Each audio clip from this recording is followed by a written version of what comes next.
Say hi, good morning. Still morning. We are at the Central Park. So hindi kami ngayon sa Shady Grove. So pupunta kami sana ng Mayfest sa Fort Worth, kaya lang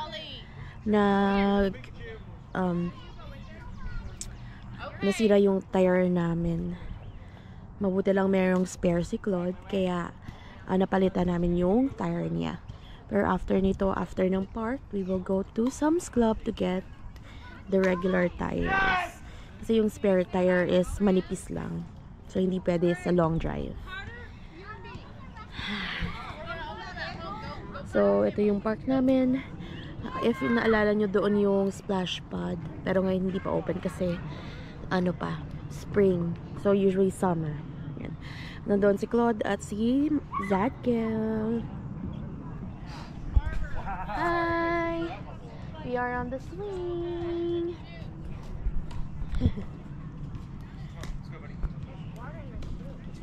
Maganda dito guys. Yan. Ang lapad. Ito yung ginagawa nila kapag hindi pa open. Nilalagyan nila ng wrapping. Yan.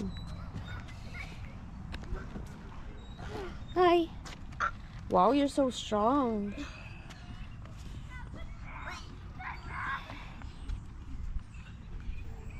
Where's that girl? Peekaboo! No, no. Hello mga ka-howdies. Today is Sunday. At nagluluto lang ako ng breakfast. Meron tayong bacon at saka spam na teriyaki flavor. So, hindi ako halatang may makeup pa yung mata ko. So, kahapon hindi kami lumabas kasi actually lumabas kami, pumunta kami ng park. Kaya lang after noon pumunta na lang kami ng shop para mamili ng mga kakainin for the next week. So hapon sana pupunta kami ng Mayfest sa Fort Worth, kaya lang umulan at saka baka mahirap sa dalawang bata. So plano namin pumunta ngayon, hopefully magiging mas maganda yung weather, pero cloudy pa rin, so baka uulan pa rin. So we will see kung anong ating gagawin today. But right now I am making breakfast for us. So yan guys, and we will just see what will gonna happen today. So samahan nyo lang ako guys. No, one, only one. Okay, your job. Okay. Wow, are you wiping your face?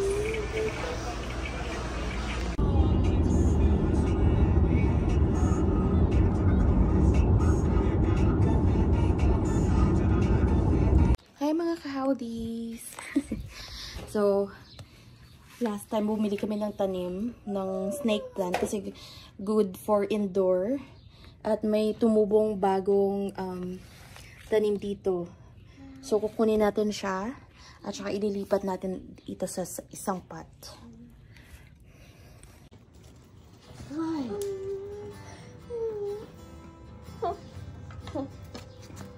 Careful.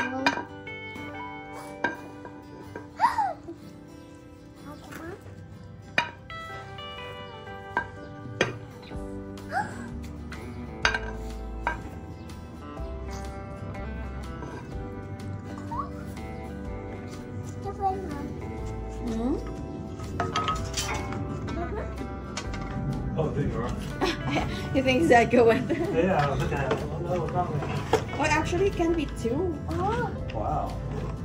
I wonder if I cut this or just combine together.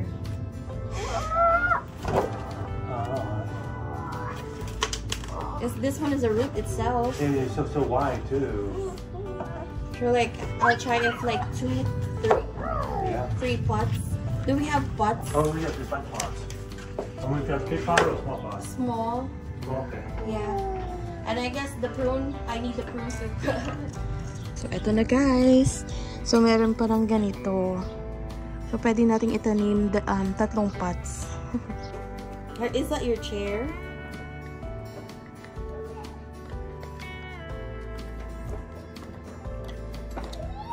Yeah? Is that go chair?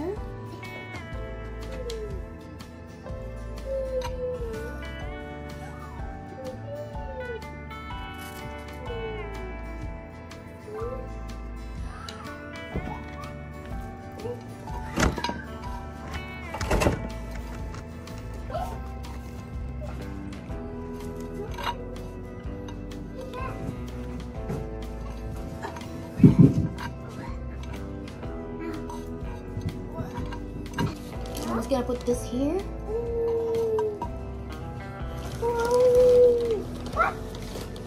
What? Soil. Whoa. Yeah.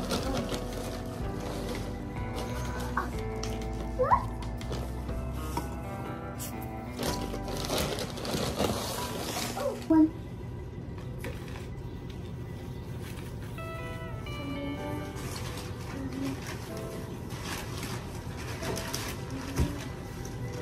You're helping mommy. This one small. That's big. Oh, I like this one. Yeah. We need a small one. That one is big. That's big. Little.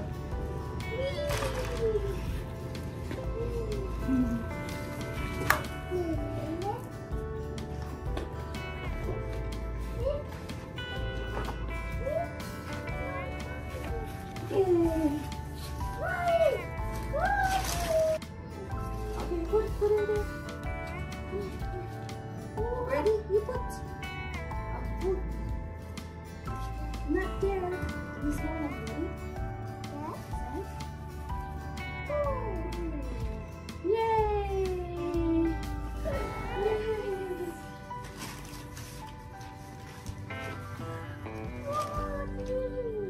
Careful, you have no slippers.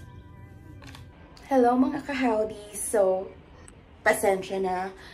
Hindi ako masyadong nakapag-vlog this past weekdays kasi sabi ko, ganun lang pareho lang yung routine natin. So, ayoko naman na mag-vlog na pareho-pareho na lang everyday. Tama pa doon, hindi pa maganda yung pakiramdam ko kasi, di ba, allergy season dito. Kaya ngayon mabuti na lang bumalik na yung boses ko. So, naisipan kong mag-vlog kasi last time, isasama kong video ko kung saan niripot ko yung tanim na binili namin sa Lowe's kasi tumubo siya sa parehong pot. Isa siyang snake plant. Ito siya. Yan. Taran! Nakita ko siya last time na may nag-video. Maganda raw siya indoor plant kasi i-filter niya yung hangin. So, maganda yun sa bahay. Marami na rin ako nakitang ganyang plant nung nasa Pilipinas pa ako, pero hindi ko lang siya, wala lang. Pero ngayon, alam ko na yung kaniyang benefits. So, yun na lang, nung pumunta kami sa Lowe's, merong 2 pot pa na natira kasi marami ding bumibili ng ganong tanim. But for now, pupunta ako ng garage kasi maglalagay na ako ng soil sa pot dahil may nakita akong bagong tubong roses. So, tingnan natin kung tutubo siya. Iprune, ikakat natin siya tapos ilalagay sa pot. So, samahan niyo ako, guys.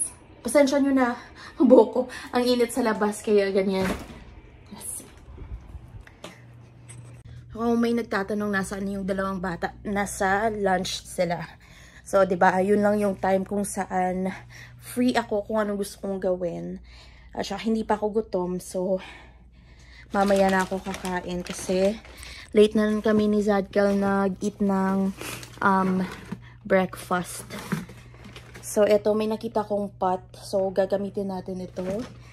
Pagkatapos, meron din akong pot doon sa backyard. So, yun na lang gagamitin natin. So, eto guys, nasalon ko na yung dalawang, yung soil sa dalawa nating pot. Ilalagay ko lang to sa backyard at itatanim natin yung bagong stem ng roses. Pink roses. Maganda siya guys. So, binigyan ko na muna ng inumin yung dalawang bata. Apple juice na may tubig. Hindi sila nasanay na uminom lang ng tubig. Yun yung regret ko. Hindi ko sila nasanay na uminom ng tubig. So, pareho sila ng daddy nila. So, ow! Kaya, wait lang. May natapakan ako. Wait, guys. Ayun. So, yun. So, ito yung sinasabi ko sa inyong snake plant. Diba? Ang ganda niya. Yan. Dati, hindi ko lang pinapansin niya nung bata pa ako. Pero, ngayon, nagustuhan ko na siya kasi maganda siya para sa bahay. At ito yung binili naming prune cutter sa Walmart.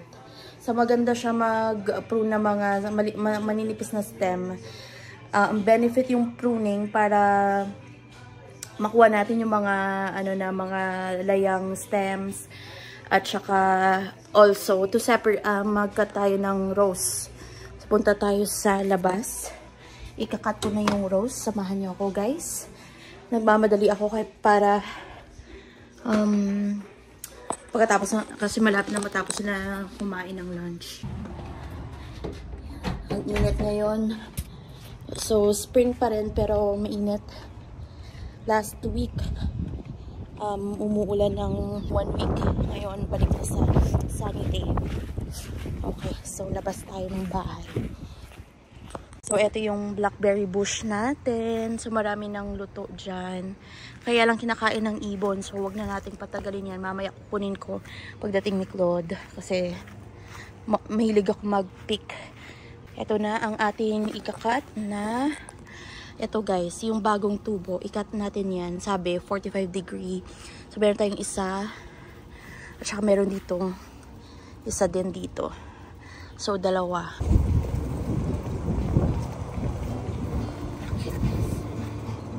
So, pink na flower ito. So, itatanim natin. Meron tayo isa.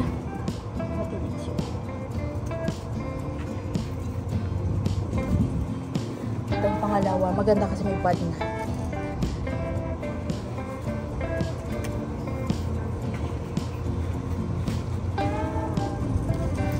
So, hopefully, tutubo siya.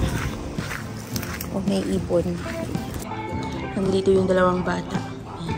Hopefully, tumubo siya. So, meron tayong dalawang pot.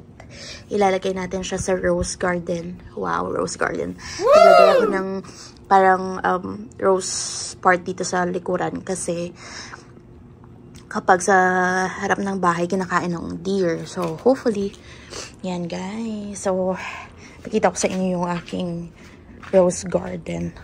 This year lang. So, marami pang damo pero i-clear ito ni Claude this weekend. Pero, itong hilera na to, plano ko maging rose siya. Ito yung purple na rose na binili namin. Ngayon, okay na siya kasi na-transfer na siya dito. Kasi kinakain ng usa. So, ito na yung ating pot number 1 at saka yung pot number 2 na roses. So, pink siya guys. So, last is magdidilig tayo ng halaman sa likod kasi natapos ko na yung sa front. At saka tapos na to, babalik na rin ako sa dalawang bata. So, mabuti na rin itong ginagawa kong ito kasi darating sa point na maboboard ka. Yung mag-aalaga ka na ng dalawang bata. Parang routine. So, mabuti na lang naging motivated ako na plantita. So, hopefully maging dumami at bumunga ang ating mga tanim. So, nagdidilig ako ng nectarine. Yan. So, before, ang liit lang nito. Ngayon, madabong na. And ito yung sa video ko na every time ng spring, yung pink na bulaklak. Ito yun. Parang cherry blossom pero nectarine siya.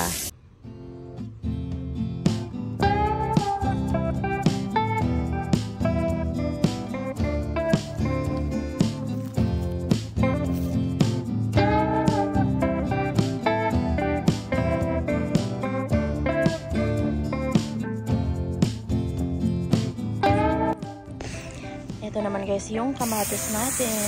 Ito yung vegetable garden. Yan. Kamatis, may bell pepper. Katabi siya ng nectarine. Yan. Okay guys, so for lunch, itry natin itong chicken pot stickers with vegetables. Binili namin sa Sam's Club last time since one time nag-crave ako ng chicken dumpling. So, sana masarap to kasi minsan yung mga frozen na food hindi masyadong masarap. So, yun guys. So, iboboil ko lang siya. Ayoko na i-fry kasi depende rin yan sa mood. Kararating na namin from the store. And let's grab some blackberries.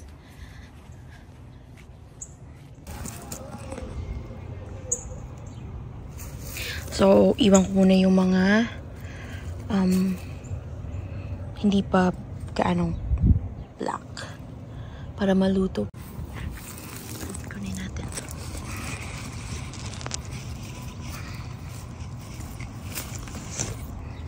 Yan.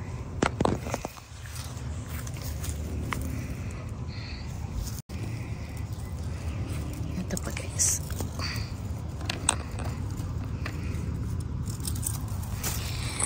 We're careful kasi baka mahulog naman. Yung malaki last time nahulog. Yan.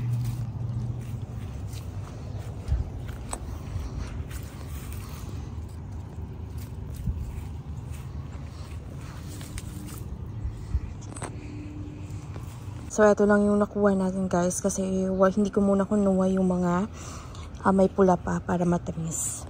Mas konti ngayon compare dati, last year. Mas ba namin kuha last year. Pero yung iba kasi, hindi pa luto. So, guys, pasok na tayo sa loob.